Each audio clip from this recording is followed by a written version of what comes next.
Hello, my beautiful listeners, and welcome back to the pod. For those watching on YouTube, hello, welcome to my face.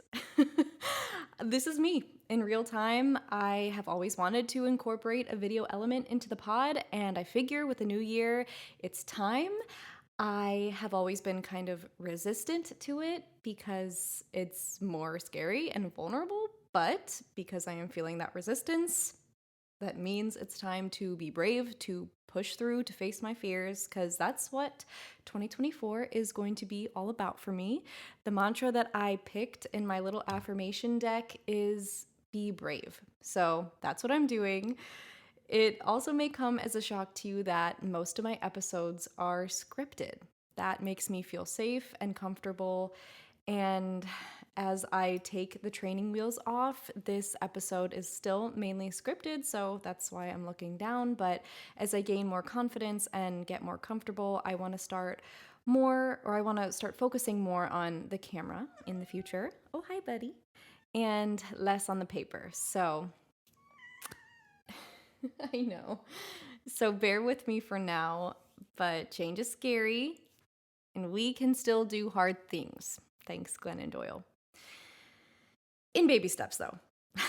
All right, I am really feeling this new year, new me energy. I hope that you are feeling those same vibes. The first week of 2024 has been going pretty well for me. I hope it's been going pretty well for you too. And I hope that you've been sticking to your new habits and staying aligned with your New Year's resolutions and letting go of everything that wasn't serving you in the last year. There is something about the energy of a new year, of that new calendar year specifically, that makes breathing a little bit easier for me. And I feel intrinsically more motivated, like in my bones.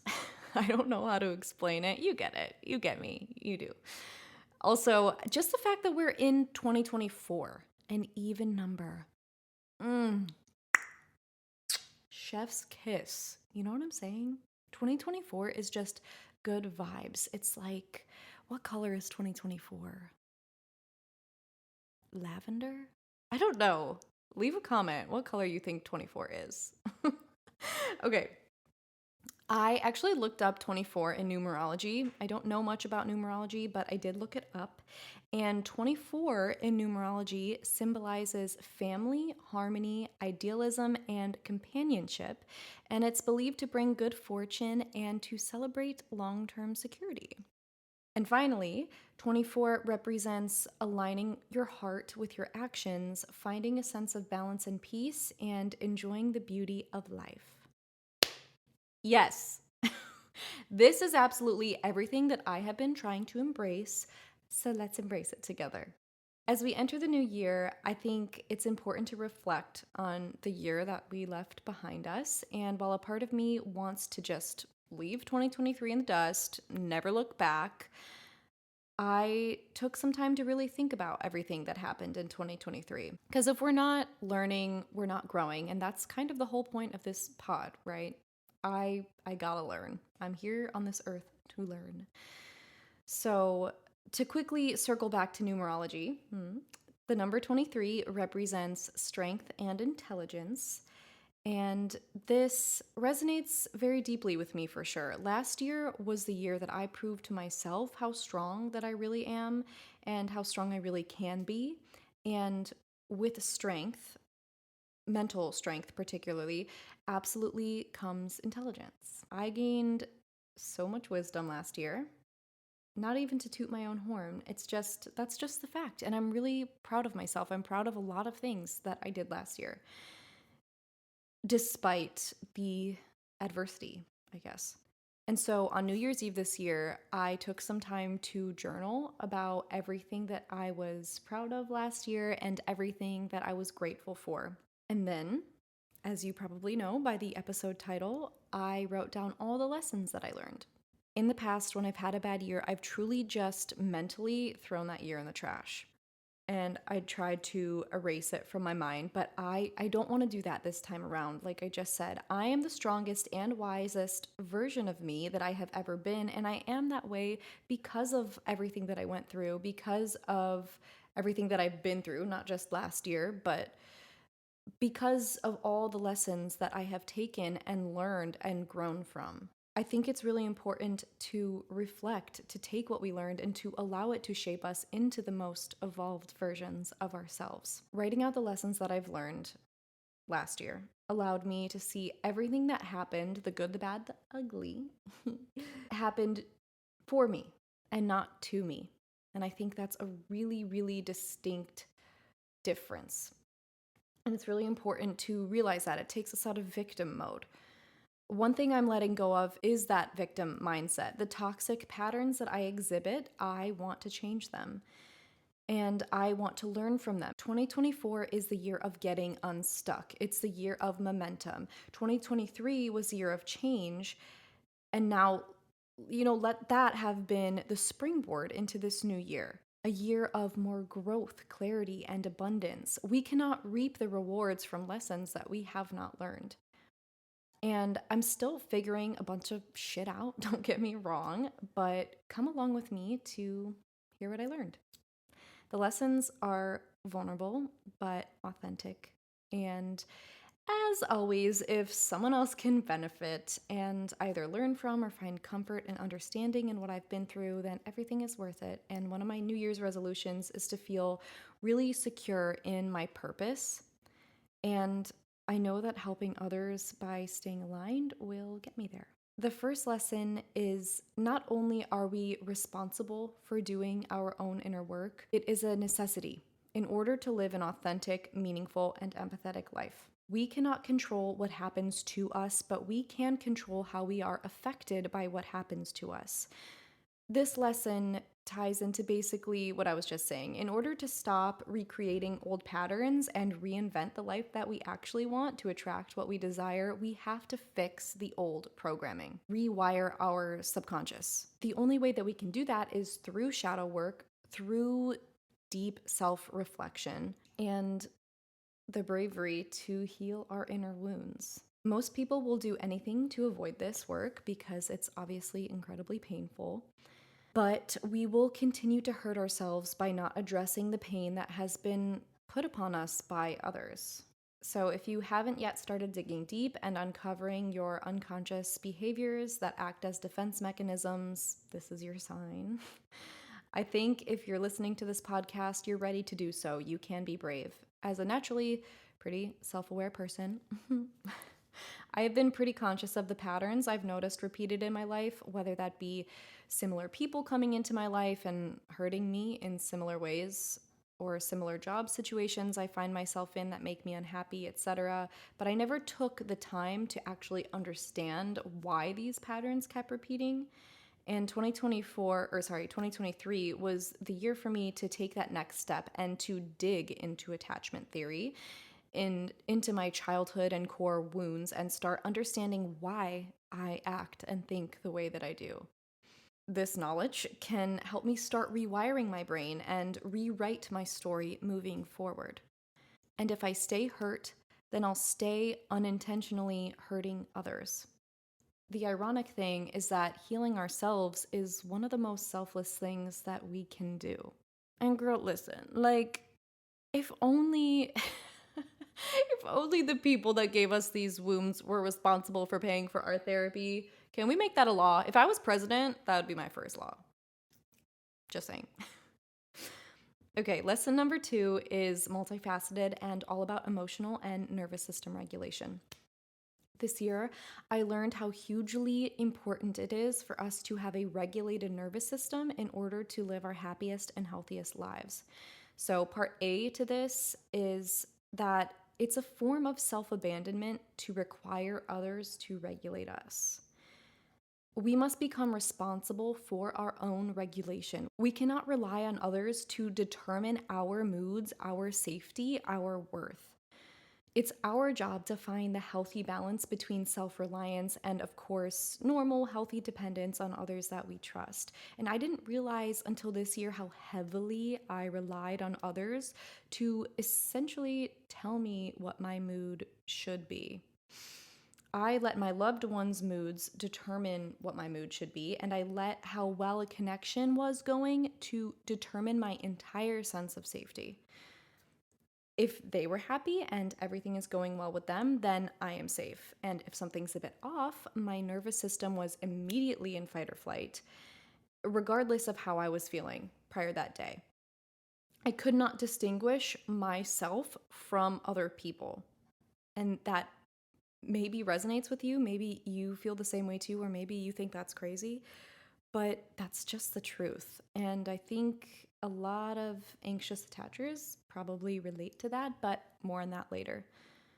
On top of that, I expected my loved ones to cater to my anxiety and to bring me back down to earth, regardless of how they were doing and regardless of how extreme my requests were. I always put it on other people to keep me safe, and I just called it open communication without realizing that other people have boundaries and they're not expected to ensure that I don't get overstimulated 100% of the time. So this year, I learned to become responsible for my own triggers, or at least I'm trying. And I will avoid a situation that I know will trigger me, and I'll take responsibility for my own anxiety and not expect anyone else to bend over backwards to make sure that I never, ever, ever get triggered. Of course, open communication and boundaries are always necessary in any kind of relationship, so it's important to be honest about your anxieties and triggers that cause you to be dysregulated. But I think the difference is not expecting or requiring someone else to keep you regulated at all times.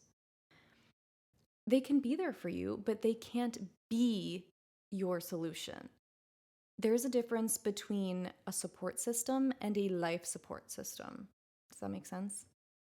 All right, now part B to this is in terms of regulating our nervous systems. It's a skill that I think everybody should learn because so many of us live in chronic states of stress and we don't even know it. Symptoms like chronic panic attacks, um, insomnia, extreme gut issues, just to name a few. Oh my gosh, I could go way deeper into it, but check out my episode on nervous system regulation.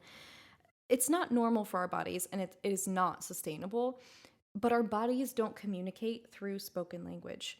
They communicate through movement and breath. And so we must build our toolkit and learn some physical skills to communicate to our bodies that we are safe, even if bad things have happened to us in the past. We don't need to stay stuck in fight or flight. We deserve more peace than that. And we shouldn't take it lightly either. We only have one body, so we must be gentle with the one that we have. Lesson number 3: loving is both a feeling and a choice. Emphasis on the choice. It is our choice to stick with it when things get hard, and it's our choice to know that nobody is perfect and love them anyway. It's our choice to be vulnerable and to be seen. It's our choice to open our hearts, knowing that it can and probably will hurt at some point or another, but to know that it's worth it anyway. And it's our choice to walk away when love just isn't enough. And sometimes it won't be. It is our choice to walk away when somebody doesn't choose us. Lesson number 4: you cannot control how other people think or act, so stop trying to do so. It is a pointless battle that you will never win. Instead, put the energy that you so freely and maybe sometimes desperately give to others back into yourself. How other people act is a reflection of them. It is not a reflection of you. So if you lead with love, if you stay genuine to your inner guide, the people and the situations meant for you will find you. You can't ever convince something enough to stay in your life. And why would you ever want to? Lesson 5: letting go is maybe the hardest yet most essential thing to do in life. Again, if something is meant for you, you can't mess it up. It will find its way back to you. Even if it leaves for a little bit, it might just leave to teach you something that you can survive without it if you really had to. But it'll come back. Stop fighting, stop chasing. Whatever you're chasing, it's going to keep running. Surrender. Lesson 6 is you can grieve, feel depressed, feel anxious, hell, even be at rock bottom. And you're still allowed to find brief moments of hope and gratitude. It's okay if these brief moments aren't as profound as maybe they used to be. They're still worthy of being appreciated for what they are. The joy in its magnitude will return in its entirety someday. But sometimes surviving is okay. Just surviving is okay. You'll get there. Lesson 7: stop trying so hard. Let things come to you sometimes. Allow the universe to give to you for once. If you're tired of working so hard and you don't understand why no one else reciprocates, give them a chance to try. Let others plan and pursue. See what happens. Lesson 8: someone can push you away and it can have absolutely nothing to do with your worth. You are worthy regardless of other people's actions. Please do the work to love yourself first and foremost. You should be the most important person in your life. After all, you are the only person that you have for certain from the moment you are born to the moment that you leave this earth. You can't escape you. So might as well start learning to love yourself unconditionally. Lesson number 9: work on removing your identity from your title. You are a beautiful compilation of all your inner qualities, and you are so much more than what you do, especially what you do for others. Instead of titling yourself in ways like, I am an actor, or I am a mom, or I am an athlete, acknowledge the amazing qualities that it takes to be those things. I am a person who performs, or I am a person who loves her children, because you'll still have those qualities even without an acting gig or when your kids move out and go to college.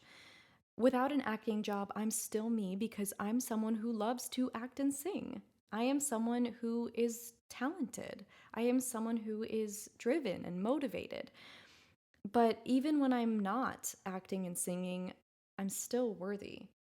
I'm still a person with an identity. My success, my tangible achievements aren't my entire identity. I am so much more than that. And at my core, I am love. Lesson 10: learning and knowing attachment theory is, in my opinion, essential for anyone who wants a long term committed partnership. First and foremost, learn your own attachment style. I learned that I heavily lean towards anxious attachment, and now that I know my attachment style, I can work to heal it and have healthier relationships in general, not only with others, but with myself too. I have a firmer understanding on my patterns that I exhibit in relationships and my core fear of abandonment. But I have spent this past year trying to heal this wound and taking responsibility for my own toxic traits, all which stem out of fear and trauma. So it takes a lot of patience and gentleness and kindness to do this. I I learned that anxious attachers tend to outsource their self-worth and will do anything to get validation from the ones they love. And now it's my responsibility to heal this within myself. And I learned that the avoidant attachers have a deep fear of unworthiness and tend to push people who love them away because they're afraid that they'll never be good enough for them. I learned about the anxious avoidant trap and how common it is for these two types of people to find themselves. Hashtag blessed. Now I know I want to seek out a securely attached person in my next relationship as I step into my own secure attachment style because attachment styles can change, which is the most exciting part of this lesson. Relationships should be a safe space to heal, but both people have to be willing to do the work.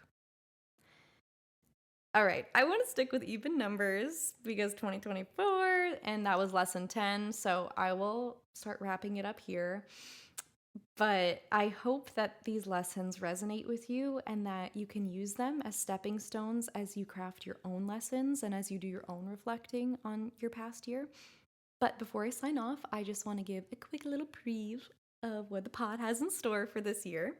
So there are a lot of really exciting, inspiring, and empowering guests that I cannot wait to share with you that I cannot wait to learn from myself, and we can all learn and grow together from these wonderful people. And I'm diving headfirst into the pod's TikTok account as well. So please head over and give Everything Works Out Pod on TikTok some love. That's works without the O.